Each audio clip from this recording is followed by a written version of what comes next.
right, on to the email. She is very, very confused. Social media and relationships, man, they'll screw you up on a bunch of different levels. Dear Bert Show, my boyfriend and I broke up a few months ago after almost 10 years together. Listen, the reason doesn't matter. It was a hard, emotional breakup considering there are kids involved. We decided not to tell most of our friends or even family until we both settled what our future looks like. So that means right now we are still living together. Here's what I can't understand. Why does my boyfriend keep posting pictures as one big happy family? I stopped posting because I didn't want my friends and family to be misled. It made no sense to me. But he seems to have stepped it up and is posting even more family photos lately, given the appearance that everything is perfectly fine. I can't figure out why. I'd love to get your input before I talk with him about it. Is there something I'm not seeing? My ex is still very important to me, so I don't like to think the worst, but why? Just why? All right, anybody, 1-855-BERT Show.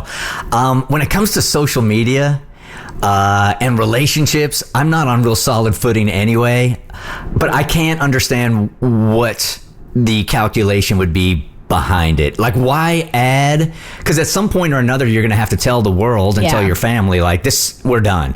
And maybe they're going to know the timing, maybe they're not, but why step it up now? It feels like, you're setting people up for an even bigger fall. I'm wondering if he's having a hard time accepting that this is over. So this is his way of still living in the past, and because he hasn't been able to fully accept the present.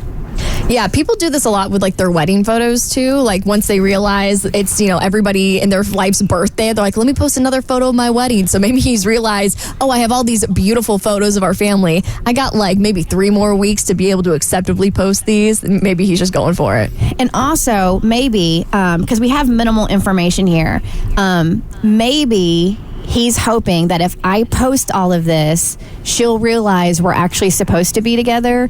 So it's a little bit of like a manipulation tactic. Like, see how great everything is, or see how great everything could be, and why are we even doing this? Like, you're going to let all this go? Look at all... Yeah. Okay. Yeah, Cass, you're the social media director. You have any opinion on?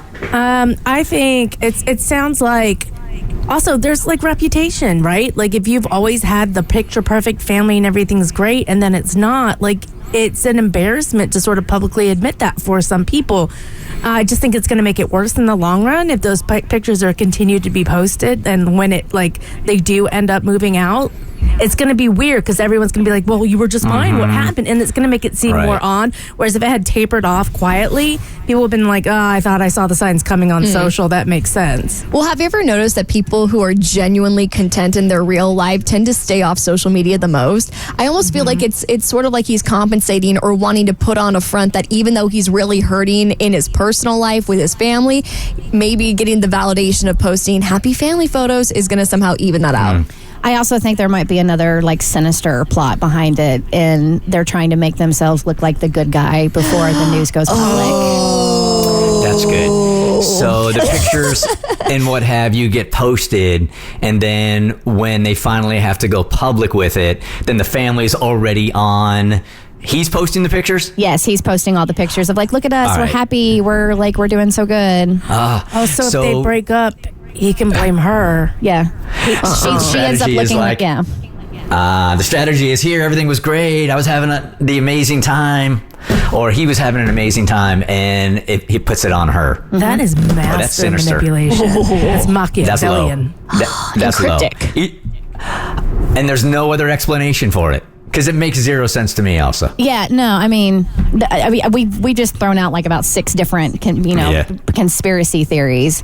And I'm looking at the phone calls, but I mean, Monique says she should ignore it, but that stuff is really hard to ignore when it's right there in your face. Like, I do feel that's a conversation that needs to be had between partners. I don't feel like you can ignore that. I mean, we can go ahead, Tommy. Let's take number 1, Monique. Hey, Monique, welcome to the show. So you think that she should just ignore it and not address it with him?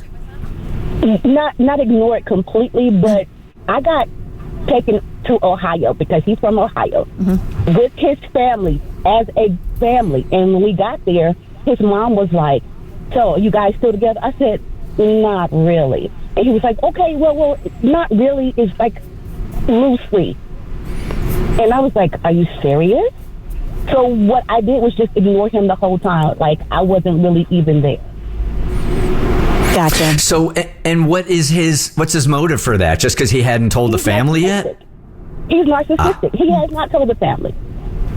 It's all about Gotcha. him. And as long as he's comfortable, Yeah. he won't make any change. So you have to make him uncomfortable. Appreciate you calling. Thank you. All right, so advice there is to just ignore it? No. Don't bring it up? Yeah, my advice is to like be like, what the hell are you doing? Like, I think so too. Yeah. I mean, the relationship is over anyway. Yeah. So you might as well just go for it. Go, what are you doing? yeah, you need to get on the same page with that for sure. Got nothing to lose. The Bert Show.